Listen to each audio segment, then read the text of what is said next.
শুভ সকাল বন্ধুরা, শান্তিনিকেতন ভ্রমণের দ্বিতীয় দিনে দ্বিতীয় পর্বে আপনাদের সবাইকে জানাই স্বাগত।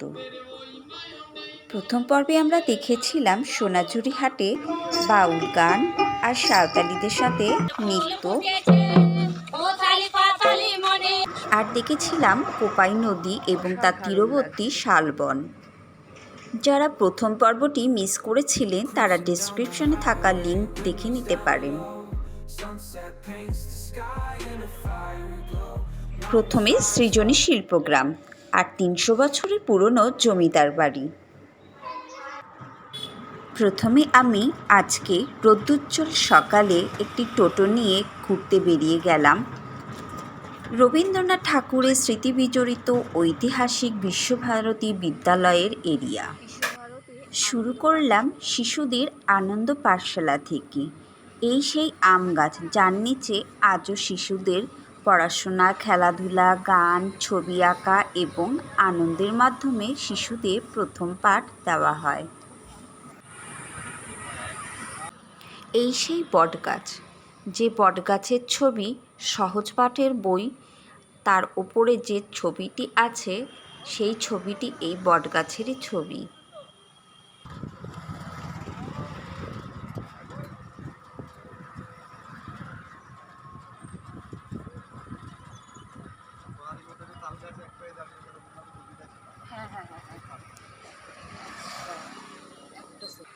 মনে পড়ে যায় সেই কবিতার লাইনটি, তাল গাছ এক পায়ে দাঁড়িয়ে সব গাছ ছাড়িয়ে।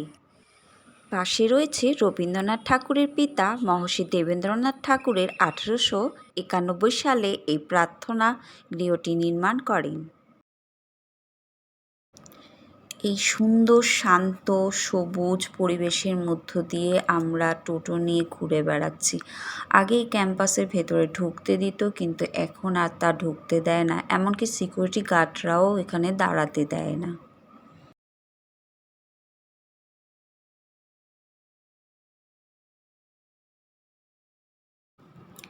এবার চলে এসেছি বিশ্বভারতীর অত্যন্ত ঐতিহাসিক ও শান্ত পবিত্র স্থান ছাতিমতলা, যা কিনা 1863 সালে মহর্ষি দেবেন্দ্রনাথ ঠাকুর অর্থাৎ রবীন্দ্রনাথ ঠাকুরের বাবা, তিনি রায়পুরের জমিদারের কাছ থেকে এই ছাতিমতলা অর্থাৎ ছাতিম গাছসহ জায়গাটি গিফট পেয়েছিলেন।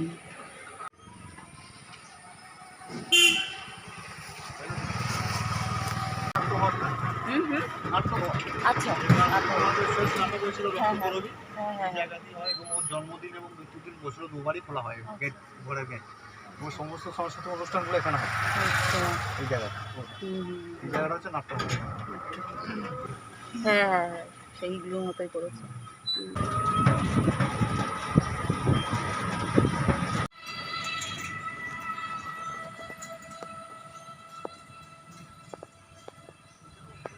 আমার তো সামনের বাড়ি। চলো চলো, আস্তে আস্তে চলো।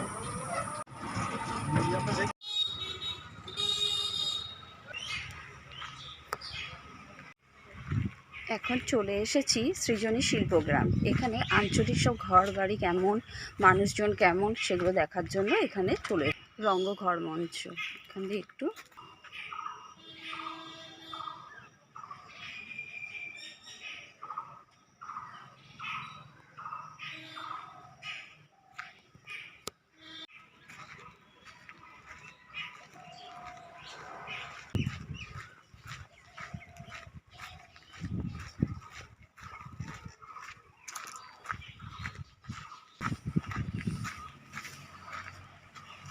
কি সুন্দর এঁকেছে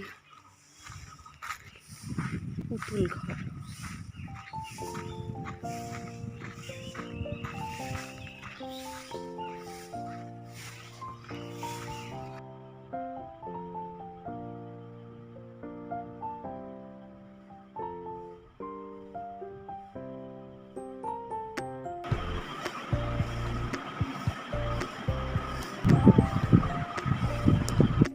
পালকি কি সুন্দর লাগছে, পালকি চড়ে বউ চলে যায়। হ্যাঁ, এই ঘরটা হচ্ছে আসাম রাজ্যের ঘর,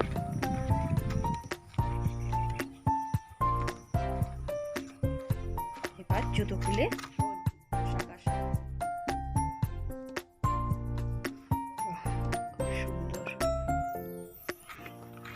বাহ, কি সুন্দর পাখি করেছে গাছের গুড়ি। শিল্পীর হাতের কাজ অসাধারণ।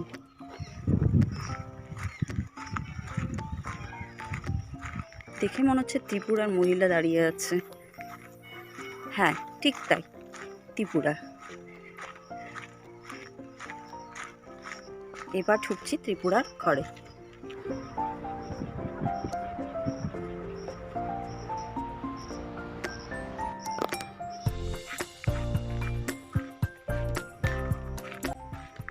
দোতলা বাড়ি, কাঠের দোতলা বাড়ি, নিকোবর।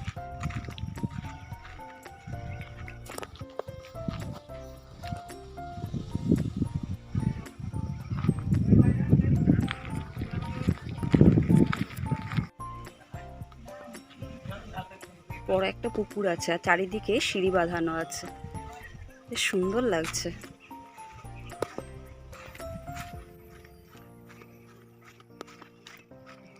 বাহ, খুব সুন্দর। আন্দামানের ঘর যেমন হয় ঠিক সেই ঘর এখানে মনে হচ্ছে বসে। বাহ, সুন্দর।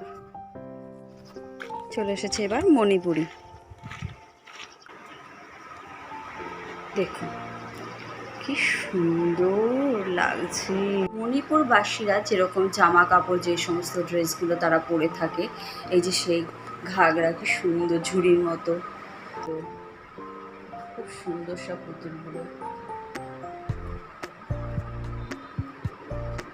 অসাধারণ লাগছে, অসাধারণ। উড়িষ্যার মন্দিরের ওপরে ঠিক চক্র থাকে, সেই চক্রের মতো এটা করা হয়েছে। এখানে গেট আছে, এবার গেট দিয়ে প্রবেশ করছি। ঢুকেই সামনে একটা তুলসী মঞ্চ, কি সুন্দর।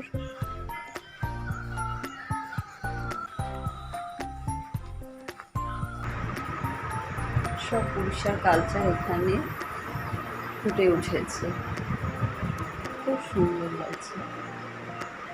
দেওয়ালে সুন্দর কারুকার্য করা, মনে হচ্ছে যেন পুরীতে চলে এসেছি, কি সুন্দর লাগছে।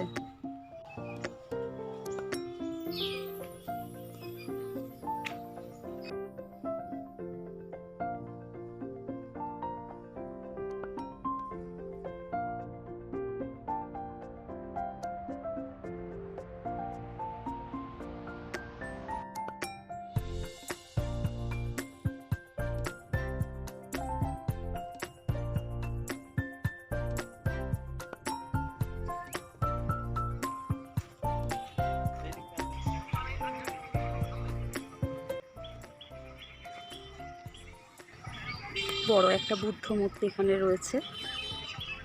যতই গরম আর রোদ হোক না কেন, এত সুন্দর একটা জায়গা দেখে খুব ভালো লাগছে। শান্তিনিকেতনে আসলে অবশ্যই আপনারা শিল্পীর হাতের ছোঁয়া এবং আঞ্চলিক ঘরবাড়ি এবং তাদের কালচারগুলো কেমন তা জানতে হলে অবশ্যই এখানে সৃজনী শিল্পগ্রামে আসতে হবে।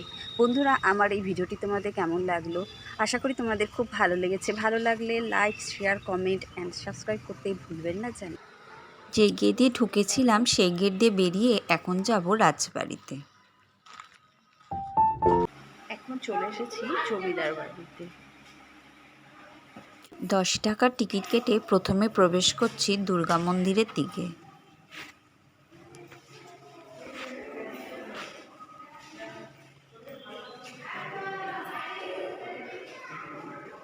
দুর্গা মন্দির, জমিদার বাড়ির দুর্গা মন্দির, এখনও এখানে পুজো হয়ে থাকে। দুর্গা পুজোর সময় এখানে একবার আসলে পরে দেখতে পাবে, খুব সুন্দর এখানে পুজো হয়। এই সুরুল রাজবাড়ির দুর্গাপূজা আজও অত্যন্ত বিখ্যাত এবং ঐতিহ্যবাহী। রাজা চণ্ডীচরণ সরকারের আমল থেকে এই পূজা হয়ে আসছে। এই বড় বড় থাম আর ঠাকুর দালানের দেওয়াল দেখে মনে হয় কোনো টাইমলাইন মেশিনে চড়ে ইতিহাসের বইয়ের পাতায় চলে এসেছি। সত্যি বোঝা যায় এর ঐতিহ্য কতটা সমৃদ্ধ। এই সুন্দর ঐতিহ্য সমৃদ্ধ বাড়িতে অনেক সিনেমার শুটিং এবং সিরিয়ালের শুটিংও হয়ে থাকে। প্রান্তিক স্টেশনের কাছে সনদদার কচুরি অসাধারণ। শান্তিনিকেতন বেড়াতে আসলে প্রান্তিক স্টেশনের কাছে সনদদার কচুরি একদম এক নম্বর। এই মিষ্টির নাম হচ্ছে হীরামণি, একবার তো টেস্ট করতেই হবে। বোলপুর রেলওয়ে স্টেশন, এখান থেকে চেক ইন করে আমরা এখন যাব D3-তে, যেখান থেকে কিনা হাওড়াগামী শান্তিনিকেতন এক্সপ্রেস ছাড়বে। এসকেলেটার আছে এখানে, এসকেলেটার চলছে। আমাদের ট্রেন দিয়ে দিয়েছে 3 নম্বর প্ল্যাটফর্মে D3।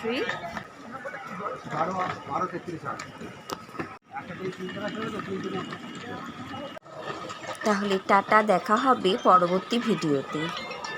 সবাই খুব ভালো থাকবেন।